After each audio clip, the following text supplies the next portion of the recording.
ওয়ালাইকুম আসসালাম ওয়া রাহমাতুল্লাহি ওয়া বারাকাতুহু। সম্মানিত ভাইরা, আপনার মাগরিব থেকে পর্যন্ত আলোচনা শুনে আসতেছেন।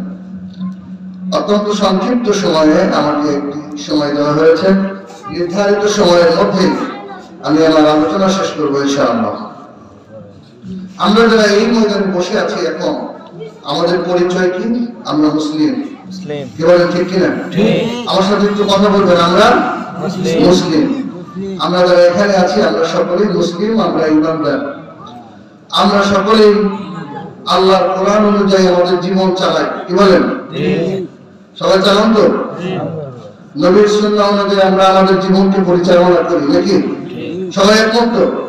কিন্তু আমি জীবন পোষণ করছি প্রথমে আল্লাহর কোরআন অনুযায়ী আমরা আমাদের জীবন চালাই। এই কথাটা মিথ্যা কথা, এই কথাটা সঠিক না।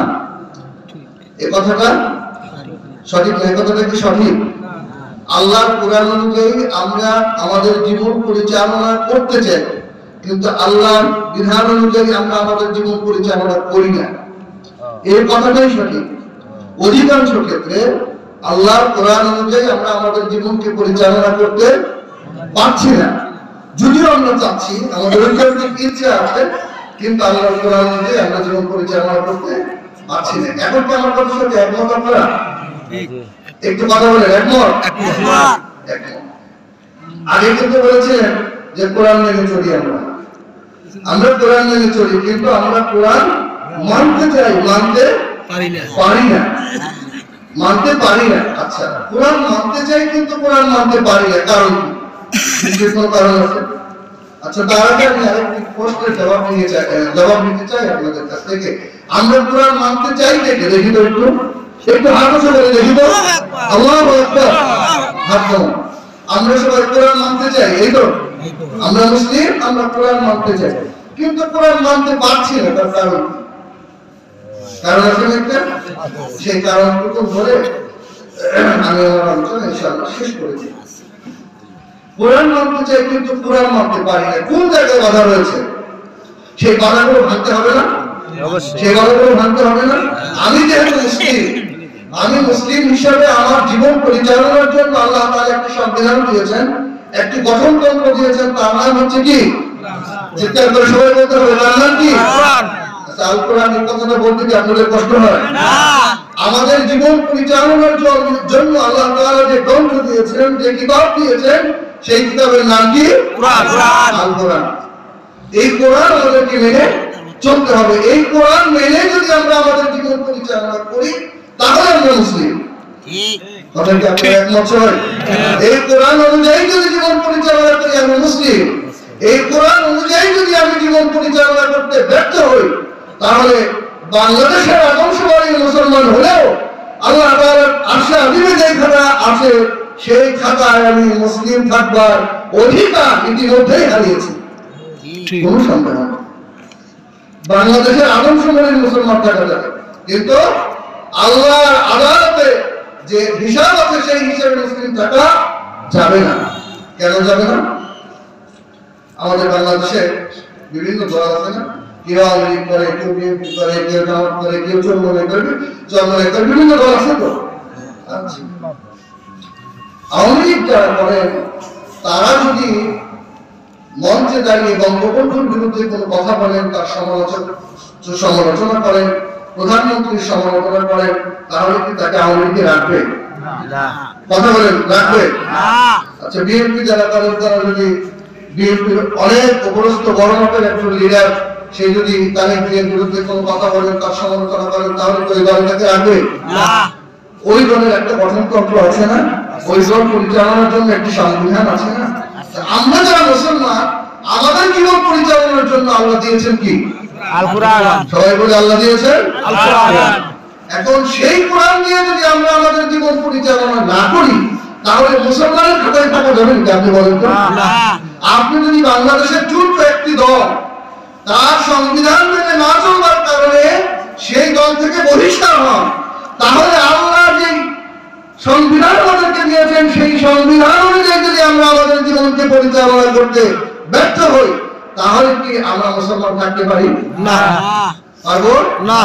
তাহলে এখন হিসাব করে বলেন তো, মুসলমান আসেনি? মুসলমান কি খুব ভালো মাপের মুসলমান আছি? কথা বলেন, মুসলমান আছি? ভালো মাপের মুসলমান নেই। সংক্ষিপ্ত সময়ের জন্য যেহেতু আলোচনা, আমি আপনাদেরকে আরেকটি বিষয় একটু হাতে নিচ্ছি। আমরা যারা এখানে আছি এখন, এই মানুষগুলো অল্প সময়ের জন্য সকল দল মত চিন্তার উঠে এসে আমরা এখন থেকে এই মুহূর্ত থেকে সবাই আল্লাহ দলের লোক হয়ে যাবে। কি বলে, পারবেন? আমরা সবাই কোন দলের লোক? আল্লাহ দলের লোক। পারবেন না? অল্প সময়ের জন্য আল্লাহর কোরআন অনুযায়ী দুনিয়ায় দল হচ্ছে দুইটা। কয়টা দল? দুইটা দল মনে রাখবেন। একটি হচ্ছে হিজবুল্লাহ, আরেকটি হচ্ছে হিজবুশ শয়তান। দল কয়টা? দুইটা। বাংলাদেশের হাদিসে সারা বিশ্বে কত দল মত আছে? সকল দল মত সব ভেঙে চলে খানখান করে দিয়ে দল থাকবে কয়টা? দুইটা। কি কি? হিজবুল্লাহ একটি হচ্ছে আল্লাহর দল। হিজবুল্লাহ মানে কি? আল্লাহর দল। আরেকটি হচ্ছে হিজবুশ শয়তান, শয়তানের দল। আল্লাহ পাক কোরআনে পাকে বলেছেন, আলা ইন্না হিজবাল্লাহি হুমুল মুফলিহুন, যারা আল্লাহর দলের লোক তারা সফলতা অর্জন করবে। সুবহানাল্লাহ, চিৎকার করে বলেন সুবহানাল্লাহ। এবং শয়তানের দলের ব্যাপারে আল্লাহ বলেন, আলা ইন্না হিজবাশ শাইতানি হুমুল খাসিরুন, যারা শয়তানের দল তারা ক্ষতিগ্রস্ত হবে, লাঞ্ছিত হবে, অবমানিত হবে। তাহলে আমরা কোন দলের লোক থাকবো? আল্লাহর দল। সবাই কথা বলতে আল্লাহর দল। কোন দলের লোক?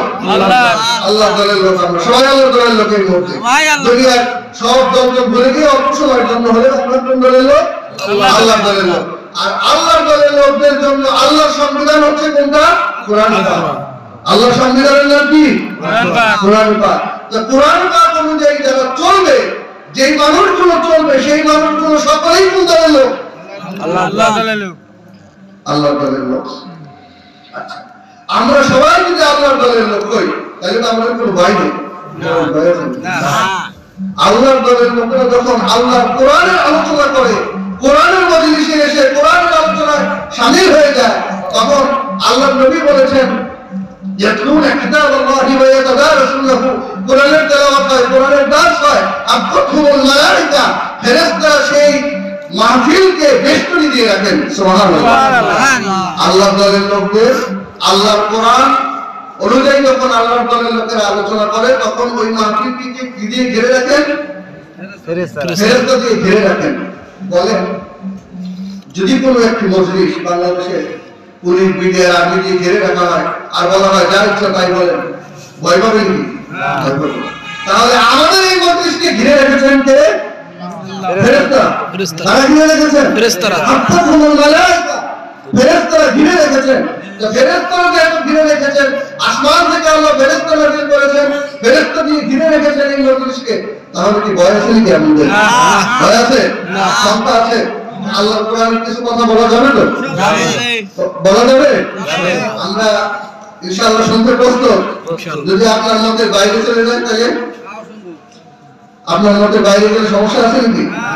আল্লাহর কোরআনের বক্তব্য আপনার আমার মতের বাইরে গেলেও কিছু যায় আসে।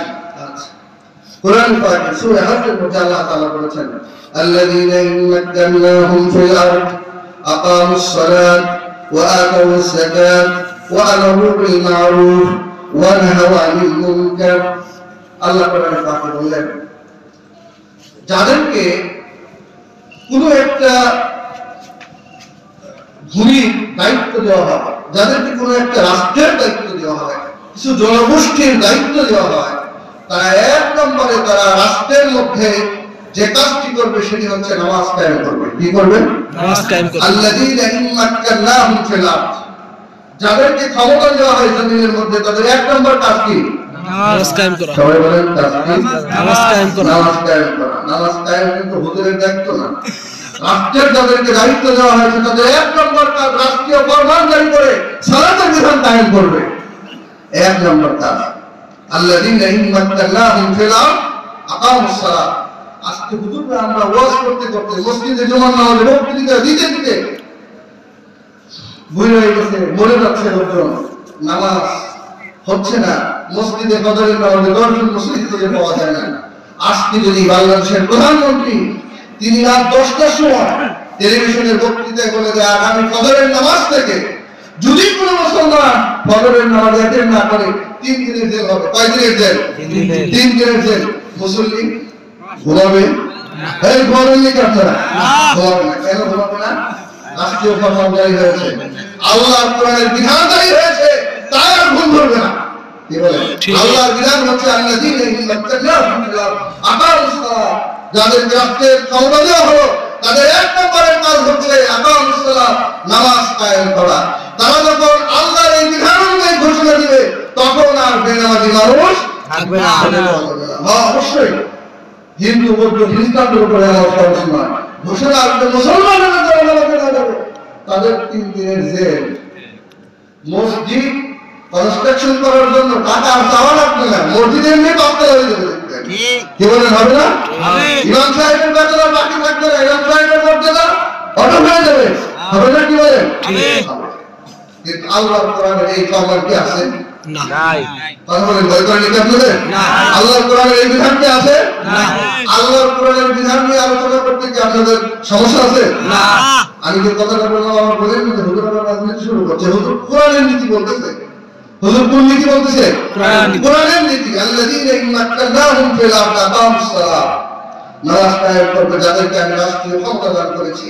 পুরো মুসলিম অধ্যুষিত জনপদে রাষ্ট্রীয় ক্ষমতা পাওয়ার পরে 1 নম্বরের কাজ হচ্ছে সালাত কায়েম করা। আজকে সেই সালাত না থাকার কারণে আজকে আমাদের সমাজে শান্তি নেই, অশান্তি দাও করে চলছে। একমাত্র সালাত। বাবা হাজী সাহেব মানুষ ফজরের সালাত উঠে নামাজে এসেছে, ঘরের মধ্যে ছেলেটি বসে আছে, তাকে নামাজের জন্য আহ্বান করা হচ্ছে না, স্ত্রীকে নামাজের জন্য ডাকে না, আপনার বৌমাকে নামাজের জন্য ডাকে না, নিজে চলে আসতেছে। এটা কি? এটা ইসলামে এমন কোন বিষয় ইসলামে নাই। আপনি বাড়ির গার্ডিয়ান, আপনি অভিভাবক হিসাবে আপনার দায়িত্ব হচ্ছে সকলকে নামাজে পড়ানো, সকলকে নামাজের নির্দেশ জারি করা সকলের প্রতি। আল্লাহ কোরআনের নির্দেশ দিয়েছেন যে ওয়াকমুর আহলাকা বিসসালাতি ওয়াসতাবির আলাইহা, তোমরা তোমাদের ফ্যামিলির লোকদেরকে, তোমরা তোমাদের পরিবারের লোকদেরকে নামাজের নির্দেশনা দাও। ওয়াসতাবির আলাইহা, এই সিদ্ধান্তের উপর অটল থাকো, বেনামাজি থাকা যাবে না, সকলকে নামাজ পড়তে হবে, এর উপর অটল থাকো। বক্তব্যটা আল্লাহর। যখন বলেন না বক্তব্যটা আল্লাহর বক্তব্য যে ওয়াকমুর আহলাকা বিসসালাত, তুমি তোমার ফ্যামিলিকে, তুমি তোমার পরিবারকে নামাজের নির্দেশনা দাও। ওয়াসতাবির আলাইহা, এর উপর অটল থাকো।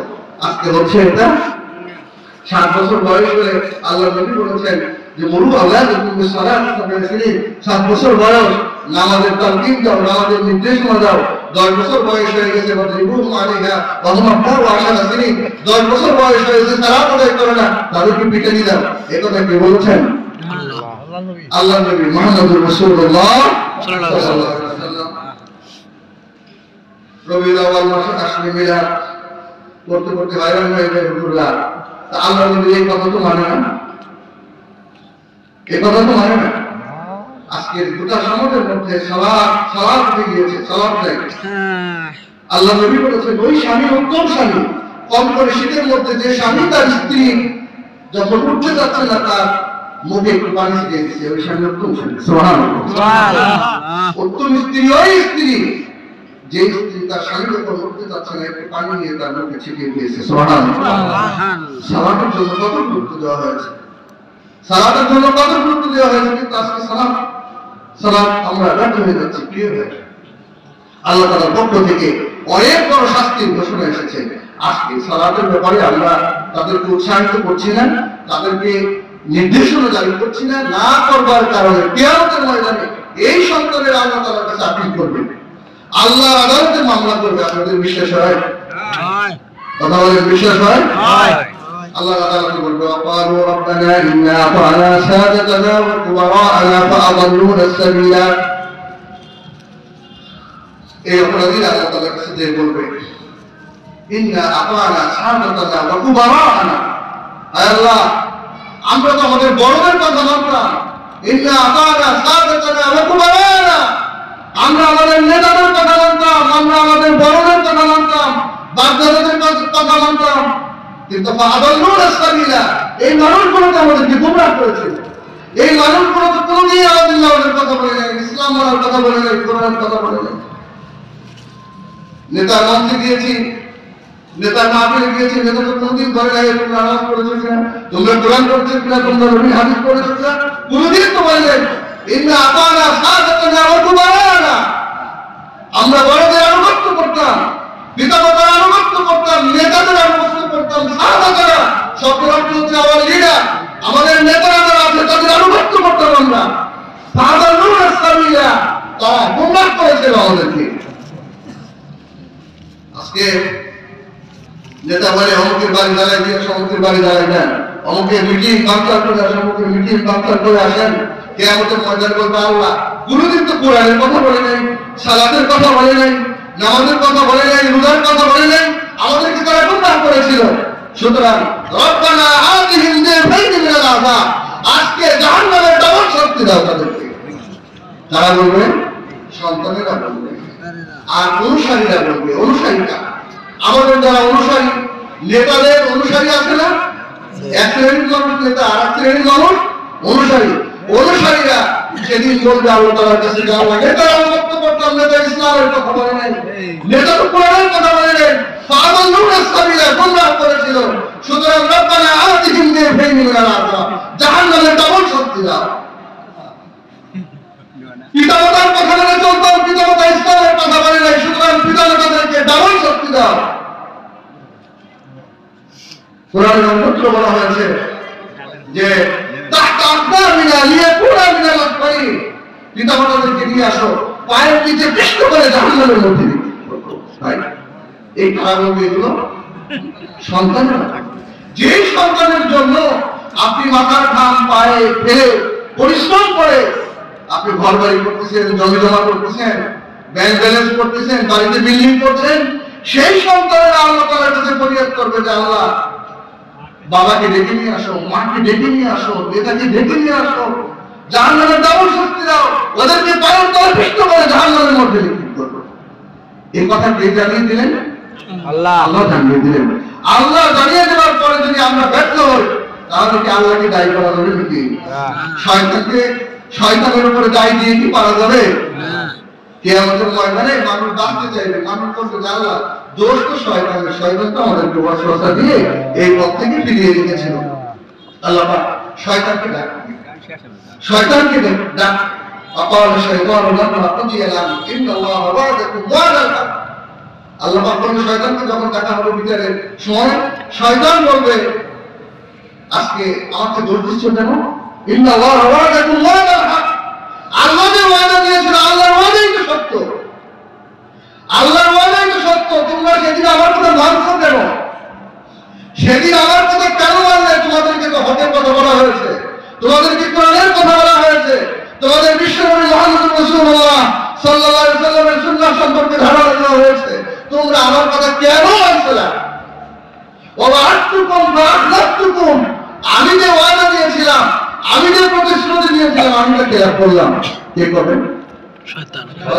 কিয়ামতের ময়দানে আল্লাহ কোরআনে জানিয়ে দিয়েছেন, আল্লাহ কোরআনে জানিয়ে দিলেন যে কিয়ামতের ময়দানে শয়তান বলবে ওয়া আ'তুকুম ফা'আখলাফতুকুম, আমি আমার ওয়াদা খেলাফ করলাম, আমি আমার প্রতিশ্রুতি খেলাফ করলাম।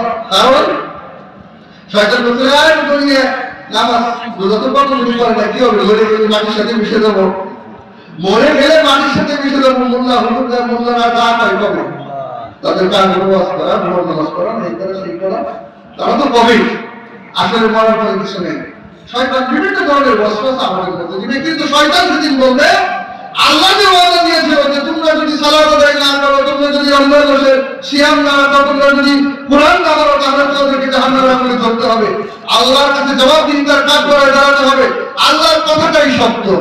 ইন্নাল্লাহা ওয়াদাকুম ওয়াদাল হক, আল্লাহ যে ওয়াদা দিয়েছিল আল্লাহর কথাটাই তো সত্য, আমি যা বলেছিলাম সব মিথ্যা, আমি আমার প্রতিশ্রুতি ভঙ্গ করলাম।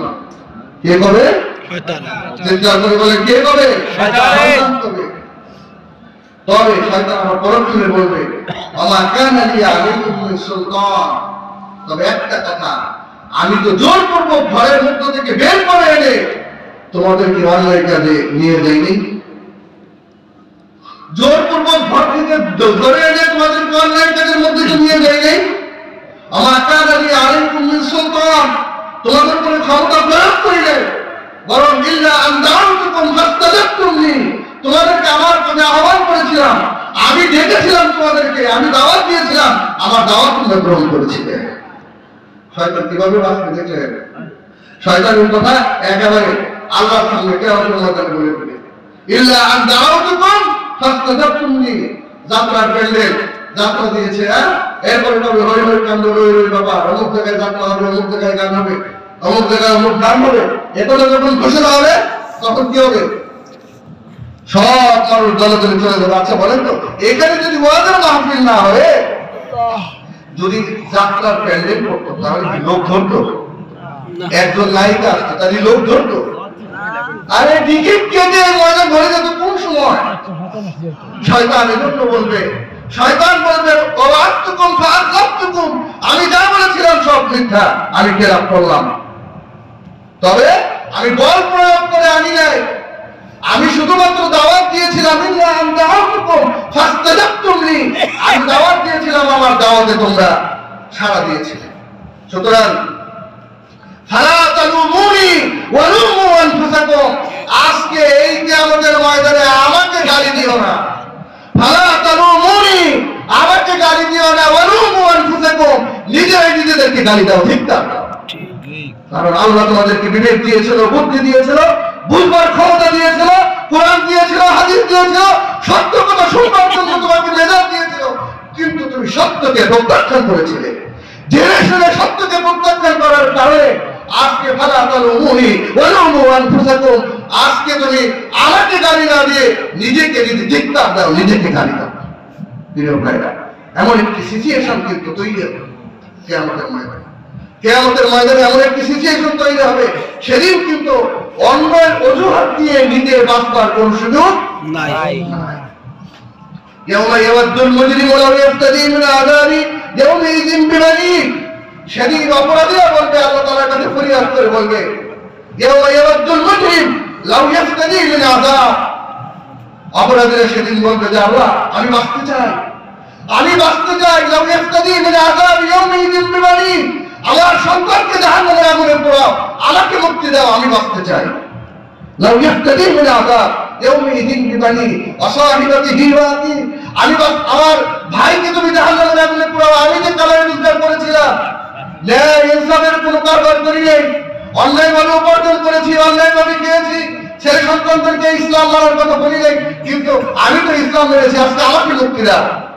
লাউ ইয়াফতাদি মিন আযাব, তোমার শাস্তি থেকে আমাকে রক্ষা করো, আমার সন্তানকে জাহান্নামের আগুনে পোড়াও, আমার ভাইকে জাহান্নামের আগুনে পোড়াও, আমার স্ত্রীকে জাহান্নামের আগুনে পোড়াও, কিন্তু আমাকে মুক্তি দাও, আমি মুক্তি চাই।